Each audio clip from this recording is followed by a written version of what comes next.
5 আগস্টের পরিবর্তিত পরিস্থিতিতে যেখানে বাংলাদেশের গোটা জনগণ তৌহিদি জনতা দেশে ইসলামী অর্থাৎ শরিয়া শাসন কায়েমের স্বপ্ন দেখছে, ঠিক তখনই এই যে একজন ইউনিয়ন পরিষদের মেম্বার এইটা কী ধরনের কথা বলল আমি শুনে আটকে উঠলাম।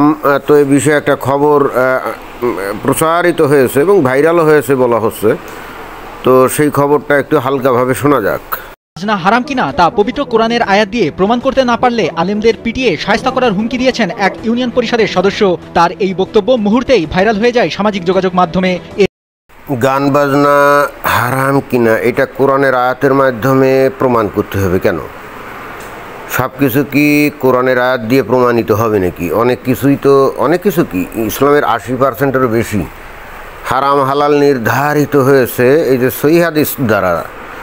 অতএব এই মেম্বার কি আসলে বলতে চায় এবং এই ধরনের কথা সে বলার দুঃসাহস দেখায় কি করে, যেখানে বাংলাদেশে তৌহিদি জনতা বিভিন্ন জায়গায় গান বাজনা হলে হামলা করছে, ভেঙ্গে চুরে দিচ্ছে। এবং গত কয়েকদিন ধরে দেখলাম যে মেয়েদের যে ফুটবল খেলাটালা আছে না, তো সেগুলোকেও তারা পণ্ড করে দিয়েছে। আর এই রকম অবস্থায় এত দুঃসাহস হলো কি করে এই মেম্বারের? যদি গান বাজনা হারাম হয় আমরা গাবো না, শুনবো না। আর যদি তারা হেরে যায়, না বসে, তাহলে এরপর 500 আইলে পিটান, 100 পিটান। দুনিয়ার সব আলেম, অন্তত বাংলাদেশের যত আলেম আছে সবাই তো একমত যে গান বাজনা ইসলামে হারাম। এখন এই যে ভাই তুমি কে হে, কোথাকার কোন লোক এসে হাজির হলে? তুমি কি এখন ইসলামী পণ্ডিত দাবি করছো নিজেকে? জীবনে কোরআন আর হাদিস কি কোনো দিন খুলে রাখছো? কিছুই করো নাই। তুমি এসে এখানে একটা সবাই তুমি চ্যালেঞ্জ জানাচ্ছ এবং যদি আবার বলছো যে আলেমরা যদি এটা প্রমাণ করতে না পারে তাহলে তাদেরকে পিটাবে, তাই না? এই কথা বলার পরেও তুমি যে এখানে অক্ষাত অবস্থায় আছো, এটাই তো তোমার ভাগ্য। আর তুমি কি বলতে চাও যে এখন বাংলাদেশে সবচাইতে ইসলাম তুমি বেশি জানো? তো অবশ্যই আলেমরা তোমার ব্যাপারে ব্যবস্থা নিবে এবং তখন কিন্তু তোমাকে রক্ষা করার জন্য কেউ এগিয়ে যাবে না। ওই ইউপি সদস্যের নাম আমির হোসেন শিকদার। তিনি বলেন, আমরা ইসলাম নবীর মাধ্যমে পাইনি, আমরা ইসলাম পেয়েছি ওলিয়া আউলিয়াদের মাধ্যমে। যারা গান বাজনা বন্ধ করতে আসবে তাদের ঠ্যাং ভাঙতে যা লাগবে তাই করা হবে। নবীর কাছ থেকে ইসলাম শেখো নাই, ঠিক আছে। নবী তো আর ভারতীয় উপমহাদেশে জন্মান নাই। আউলিয়াদের কাছ থেকে ইসলাম শিখছো, কিন্তু আউলিয়ারা কার কাছ থেকে ইসলাম শিখছে? তারাও তো সরাসরি নবীর কাছ থেকে ইসলাম শিখছে, আমরা তো সেটা দেখি নাই, অর্থাৎ ইতিহাসে তো সেটা বলা নাই। তো তারা যদি এখন কোরআন হাদিস বহির্ভূত কোনো কিছুকে ইসলামের নামে এসে এই ভারতীয় উপমহাদেশে চালু করে এবং গান বাজনাকে যদি তারা হালাল বলে গণ্য করে, তাহলে আউলিয়ারা তোমাদেরকে ভুয়া বা ভুল ইসলাম শিখাইছিল এটাই। এখন আধুনিককালে এসে যখন এই যে হুজুররা তারা যখন এই কোরআন হাদিস চর্চা করে, বিশেষ করে হাদিস চর্চা করে, তো তখন সেই হাদিসের মধ্যে অনেক হাদিস আছে যেখানে নবী গান বাজনা যে পছন্দ করতেন না সেই বিষয়গুলো আছে। তো তাই যদি হয় তাহলে নবী যেটা পছন্দ করতেন না সেটা তো কোনো মুমিন মুসলমান পছন্দ করতে পারে না। অন্য কথায় সেই জিনিসটা হারাম। নবী স্পষ্টতই গান বাজনা পছন্দ করতেন না, অর্থাৎ এই সূত্রে গান বাজনা হারাম।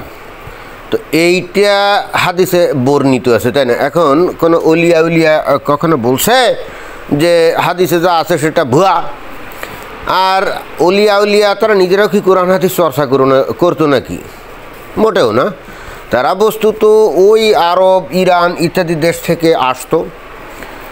সেখানকার যে রাজা বাদশাহ যারা নাকি ইনভেডার ছিল, আক্রমণকারী ছিল এই অঞ্চলে, তারা এখানে আক্রমণ করার জন্য আসলে তাদের সাথে সাথে এরা আসতো। আসার পরে দেখলো যে এখানকার লোকজন হিন্দু ধর্ম অবলম্বী, তারা প্রতিমা পূজা টুজা করে ইত্যাদি। এই জিনিসগুলো দেখার পরে তারা কি করলো, একই সঙ্গে তারা এটাও খেয়াল করলো যে এই সমস্ত অঞ্চলের হিন্দুরা জাতপাত নিয়ে নিজেরাই প্রচণ্ড রকমভাবে জাতি ধর্ম বর্ণে বিভক্ত। তখন তারা ইসলামের নামে মিষ্টি এবং রসালো কথা এদের সামনে উপস্থাপন করলো, যার সাথে বস্তুত কোরআন এবং হাদিসের কোনো সম্পর্ক ছিল না। আর ঠিক সেই কারণে এই ভারতীয় উপমহাদেশের যে মুসলমানগুলো, এরা বস্তুত যে ইসলাম লালন করতো, ধারণ করতো, প্রচার করতো, এটার সাথে কোরআন হাদিসের ইসলামের সম্পর্ক ছিল খুবই কম। আর এই অঞ্চলের লোকজন এরা তো কোরআন হাদিস চর্চাও করতো না, কারণ কোরআন হাদিস তখন তো আর লোকাল কোনো ভাষায় অনুদিতও ছিল না, আর ব্যাপকভাবে ওই বই অর্থাৎ কোরআন হাদিস এগুলা পুস্তক আকারে প্রচলিতও ছিল না, অর্থাৎ এদের ইসলামের সাথে কোরআন হাদিসের কোনো সম্পর্ক ছিল না। আধুনিক কালে এসে যখন এই কোরআন হাদিসের ব্যাপক প্রচার প্রসার হয়েছে, মানুষজন যখন কোরআন হাদিস পড়াশোনা করছে, তখন তারা বিশ্বের সঙ্গে লক্ষ্য করে যে আউলিয়ারা যে ইসলাম এই দেশে প্রচার করছিল এইটার সাথে অরিজিনাল ইসলামের কোনো সম্পর্ক নেই। তো তাই যদি হয় তাহলে এখন আউলিয়ারা এসে ইসলাম প্রচার করছিল আর এই জায়গার লোকজন ইসলাম গ্রহণ করছিল বলে তাদেরটাই রাইট হবে, এখনও পর্যন্ত এই একবিংশ শতাব্দীতে এই ধরনের ধৃষ্টতাপূর্ণ কথা বলার সাহস এই লোক কোথা থেকে পায়? ইসলাম পাইছি নবীর মাধ্যমে পাইনি, আমরা ইসলাম পাইছি ওলি আল্লাহর মাধ্যমে। তা তো বুঝলাম, আউলিয়ারা যে সমস্ত ইসলাম এই দেশে প্রচার করছিল তারা তো কোরআন হাদিস বহির্ভূত, তারা তাদের নিজস্ব টাইপের যে মন গড়ার অসালে ইসলাম এটা অনেক ক্ষেত্রে প্রচার করছিল এবং সেটাই তোমরা গ্রহণ করছো। এখন তাদের ওইগুলো মন গড়া বা রসালো ছিল কীভাবে বোঝা যায়? কারণ তাদের কথিত ইসলাম অর্থাৎ তাদের যে বাণী এইগুলো দেখা যাচ্ছে যে বর্তমান কোরআন এবং হাদিসের সাথে কোনো রকম মিল মহব্বত নাই, এবং এই হেতু বর্তমান কালে এসে আলেম ওলামারা এবং একই সঙ্গে সাধারণ মানুষ, ধর্মপ্রাণ মুমিন মুসলমানরা, তৌহিদি জনতা যখন কোরআন হাদিস পড়ে তখন দেখে যে আউলিয়ারা যে ধরনের ইসলাম প্রচার করছিল সেটা কমপ্লিটলি অরিজিনাল ইসলামের থেকে ভিন্ন। আর ঠিক তখনই কিন্তু বাংলাদেশের মতো দেশেও কিন্তু আস্তে আস্তে এই যে গান বাজনা এগুলো হারাম বলে গণ্য হতে থাকে, কারণ হাদিসে স্পষ্টভাবে নবী যে গান পছন্দ করতেন না সেটা উল্লেখিত আছে, তাই না? তো কোরআন হাদিস একেবারে ভালো করে জানার পরেও এরপরেও যদি কেউ ওই অলি আল্লাহ প্রণীত ইসলামকেই আঁকড়ে ধরে থাকতে চায় তাহলে তো বুঝতে হবে যে সে আসলে খাঁটি ইসলাম অনুসরণ করতে চায় না। এবং এই যে বিকৃত ইসলামকে লালন করে ধারণ করে যারা নাকি এই ধরনের কথাবার্তা এই স্টেজে এসে বলে আর আলেমদেরকে হুমকি দেয়, আমি তো বুঝলাম না যে এর এত বড় কলিজা কোথা থেকে আসলো। প্রত্যেকটা লোকাল বোর্ডের মধ্যে থাকবেন, আর একটা কমিটি করুন, এই কমিটি করার পরে পালাসের একটা খেলা হবে আমার সাথে। কমিটি করে কোনো ফায়দা হবে না। যারা যারা কমিটিতে থাকবে তারা যদি ইসলাম জানুন না হয় অর্থাৎ কোরআন হাদিস যদি তারা পড়ে থাকে তাহলে তারাও স্বীকার করতে বাধ্য হবে যে ইসলামে গান বাজনা এগুলো হারাম। এই ঘটনাটি ঘটে শরীয়তপুরের জাজিরা উপজেলার পালেরচর ইউনিয়নের ৫ নম্বর ওয়ার্ডে। ইউপি সদস্যের ওই বক্তব্যের ভিডিওটি সামাজিক যোগাযোগ মাধ্যমে ছড়িয়ে পড়ার পরপরই চারদিকে আলোচনা সমালোচনার ঝড় ওঠে। সামাজিক যোগাযোগ মাধ্যমেই ওই ইউপি সদস্যের বিরুদ্ধে অনেকেই নেতিবাচক মন্তব্য করেন। আলোচনা সমালোচনার ঝড় তো উঠবেই, এবং আমি তো বিস্মিত হচ্ছি এই ভেবে যে তৌহিদি জনতা এখনও দল বেঁধে তার বাড়িতে গিয়ে হামলা আক্রমণ এখনও করে নাই, ভাঙচুর আগুন জ্বালাও এগুলো কিছুই করে নাই। এটাই তো আমার কাছে যথেষ্ট বিস্ময়কর বলে মনে হচ্ছে। অনেকেই এই ঘটনাকে ধর্মীয় অনুভূতিতে আঘাত বলে দাবি করেছেন। এটা ইসলামের বিরুদ্ধে বলেছে, জালাল মাওলানা পরাজিত হওয়া মানে ইসলামের পরাজিত হওয়া, আমরা এইভাবে বিশ্বাস করি। একেবারে খাঁটি কথা বলেছেন হুজুর।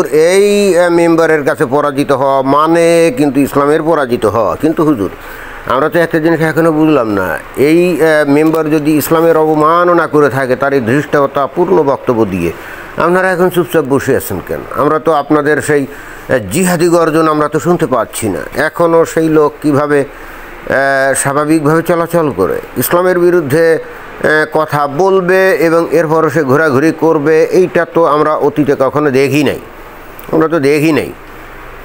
তো যাই হোক, হয়তো আপনারা একসঙ্গে যাবেন, আমরা আশায় আছি, কারণ আপনারাই তো ইসলামের রক্ষক, তাই না? অর্থাৎ আপনারা যদি এর বিরুদ্ধে কোনো পদক্ষেপ না নেন তাহলে এমনও তো হতে পারে বাংলাদেশে এই যে মানুষজন কিন্তু সব বিভ্রান্ত হয়ে যাবে এবং অতঃপর তারা যে জাহান্নামের আগুনে জ্বলবে এইটা তো আমাদের সহ্য হবে না।